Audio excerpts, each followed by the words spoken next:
E aí, galera do Me Salva, dando continuidade então ao nosso módulo sobre o metabolismo energético. Nessa aula, a gente vai falar sobre as moléculas que vão carregar e armazenar a energia das reações metabólicas. Então, vamos falar de energia. Mas primeiro, vamos ver de onde vem essa energia. Então, a energia, a fonte primária da energia é o Sol. Então, esse Sol, ele vai enviar fótons, né, que são pacotes com energia luminosa, e esses fótons vão ser capturados, então, captados pelos seres fotossintetizantes, como, por exemplo, as plantas. E as plantas, então, vão captar essa energia luminosa através da fotossíntese. E através da fotossíntese, elas vão transformar uma energia luminosa em energia química. Vão transformar a energia, então, num composto orgânico, que vai armazenar essa energia nas suas ligações. E esse composto orgânico, então, armazenado nas plantas, ele vai passar para um próximo organismo vivo. Aqui, por exemplo, um coelho que vai, então, predar sobre as plantas, vai comer esse composto orgânico, vai quebrar esse composto orgânico e essa energia do composto vai ser liberada e vai ser armazenada, vai ser utilizada, então, pelo coelho. Então, numa cadeia alimentar, então, se a gente pensar em uma cadeia alimentar, a energia ela vai passando de um organismo para o outro e ela vai sendo dissipada durante essa transferência. Então, essa energia que a gente está falando, ela pode ser o organismo, então ele pode ganhar ou perder essa energia. Ele pode ganhar e perder energia, mas essa energia, ela nunca vai ser destruída. Ela vai ser sempre, vão ganhar, vão perder, mas não vai ser destruída.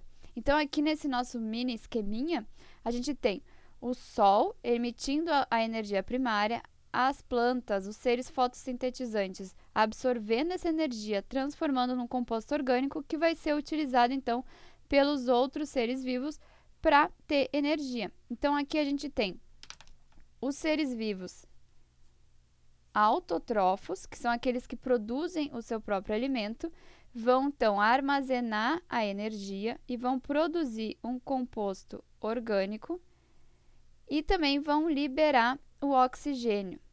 Isso vai ser então usado pelos seres heterótrofos. Vai ser usado o oxigênio para respiração e esse composto orgânico quebrado vai então fornecer energia para esses animais que não conseguem fornecer energias para eles mesmos, eles precisam pegar do meio, ok? Mas então, essa energia, quando ela é quebrada, quando ela é liberada das moléculas orgânicas, ela não é diretamente utilizada. Ela é armazenada numa molécula muito importante, que é o ATP. O ATP, então, adenosina trifosfato. O ATP, ele tem três principais funções, que é a função de capturar, armazenar, mas é uma armazenação temporária, então ele captura, armazena temporariamente e transfere a energia, tá bom? Então, por que ele tem que, essa energia, quando o composto orgânico é quebrado, tem que ser capturada e armazenada temporariamente pelo ATP? Porque quando há uma quebra de uma ligação, tem muita energia sendo liberada. E muita energia quer dizer muito calor. E esse calor pode, então, causar dano à célula. Ok? Então, esse ATP, ele tem essa grande importância de armazenamento temporário da célula. E como ele é formado, né? Por quais são as partes de um ATP? O ATP, ele vai ser formado, então, por uma adenina, por uma ribose, e juntas, né, esses dois compostos formam a adenosina, então, aí vem o nome adenosina, e 3 fosfatos, então, adenosina trifosfato, fosfato, tá bom? E o ATP também ele é conhecido como a moeda energética da célula. Por que como uma moeda energética? Porque o ATP ele é recarregável. Ele, por armazenar essa energia temporariamente, então ele é recarregado a cada mais ou menos 2 minutos nas nossas células. Então, é como se fosse uma moeda, ela vai e vem muito fácil, ok? Se a gente for pensar em outros compostos que armazenam energia, como por exemplo os carboidratos eles seriam a poupança da célula, porque eles são os compostos que armazenam energia por mais tempo, e a gente vai usar essa energia em momentos determinados, ok? Como se fosse uma poupança no banco, a gente guarda o dinheiro para usar quando a gente precisa. Já as moedas a gente está usando no nosso dia a dia, tá bom? E como então que esse ATP, né, é formado, como ele ganha e libera essa energia? Então, esse ganho e perda de energia acontece através de um processo de fosforilação. Que é? Então, aqui a gente tem uma molécula de ATP. Essa molécula de ATP, ela vai quebrar. Então, a energia vai estar armazenada nas ligações entre os fosfatos. No momento que há quebra da ligação entre os fosfatos, a gente tem, então, a liberação de um fosfato e também a liberação de energia. E essa energia, ela pode ser usada para diversos tipos de atividades celulares, como, por exemplo, uma reação anabólica, uma reação de síntese, tá bom? E aí, no momento que tem essa liberação do fosfato inorgânico liberando energia, tem a formação, então, do ADP, que é a adenosina difosfato, com 2 fosfatos. Quando, então, a gente tem um aporte de energia na célula, houve a quebra de um composto orgânico, a gente tem uma energia livre, essa energia tem que ser capturada. Então, como que ela é capturada? Ela é capturada através de uma reação em que há a entrada do fosfato inorgânico e essa energia, ligando esse fosfato inorgânico, vai ser utilizada essa energia para fazer a ligação entre os fosfatos. Então, é como a energia é capturada pelo ATP e liberada. E para a gente formar o ATP, a gente pode formar ele de 2 formas. A gente pode formar o ATP através de uma doação de substrato. Então, a gente tem um substrato que tem uma molécula de fosfato e o ADP. E esse substrato vai lá e doa esse fosfato para o ADP. E também é uma outra maneira que a gente vai ver nas nossas aulas de fotossíntese e respiração celular, que é a formação do ATP através, então, do transporte de elétrons, ok? Isso a gente vai ver melhor nas nossas aulas de respiração e fotossíntese.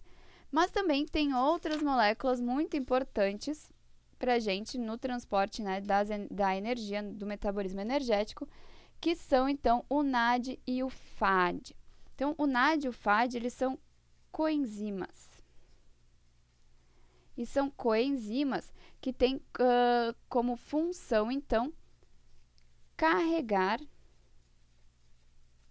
elétrons e prótons. E essas coenzimas, elas vão sofrer reações de oxirredução. Então, se a gente olhar aqui, um NAD, né, o nosso NAD, ele vai ser, então, oxidado e reduzido. Então, na reação de um NAD mais, quando ele é ligado, então, a um elétron e a um próton, ele vai formar, então, um NADH. Nessa reação, houve, então, a redução do NAD+, ao NADH. O NADH, então, ganhou um elétron. E o NADH, ele pode, então, perder o elétron. Então, ele vai ser oxidado, liberando um próton, um elétron e o NAD+. E o FAD? O FAD, então, a gente tem um FAD+, que vai se ligar, então, a 2 elétrons e 2 prótons formando então um FADH2. E esse FADH2, então, nessa reação, houve a redução para FADH2, ele ganhou elétrons, e o FADH2, quando perder os elétrons, ele vai ser oxidado, então, formando 2 prótons, 2 elétrons e um FAD+, tá bom? E a gente falou bastante aqui de compostos orgânicos, então vamos ver qual é o principal composto orgânico que a gente vai falar nas nossas aulas de metabolismo energético, a glicose. Então, a glicose, ela é um carboidrato monossacarídeo. E ela é muito importante nas reações metabólicas, porque a glicose ela vai ser formada nas reações de fotossíntese e ela vai ser utilizada na reação, então, da respiração celular. E como é formada, então, a nossa glicose? A glicose, ela possui, então, aqui, vamos ver, 1, 2, 3, 4, 5, 6 carbonos, possui 12 hidrogênios, 1, 2, 3, 4, 5, 6, 7, 8, 9, 10, 11, 12, e 6 oxigênios. Então, a gente vai encontrar a glicose nas nossas aulas com a fórmula de C6H12O6. E uma outra coisa importante, então, da glicose é como ela é armazenada. Ela pode ser armazenada na forma de amido ou na forma de glicogênio. Então, essa forma de glicogênio, ela é armazenada nos animais, e o amido é como a glicose é armazenada, então, nas plantas. Então, só para a gente relembrar, a glicose é um carboidrato, então a glicose é a poupança da célula. Ela que vai armazenar energia por mais tempo, enquanto que o ATP vai ser a moeda da célula, vai armazenar energia temporariamente. Ok? Então, essa foi a nossa aula, que a gente falou de onde vem a energia e quais são as principais moléculas que a gente vai ver agora em diante nas nossas aulas. Espero que vocês tenham gostado e até a próxima.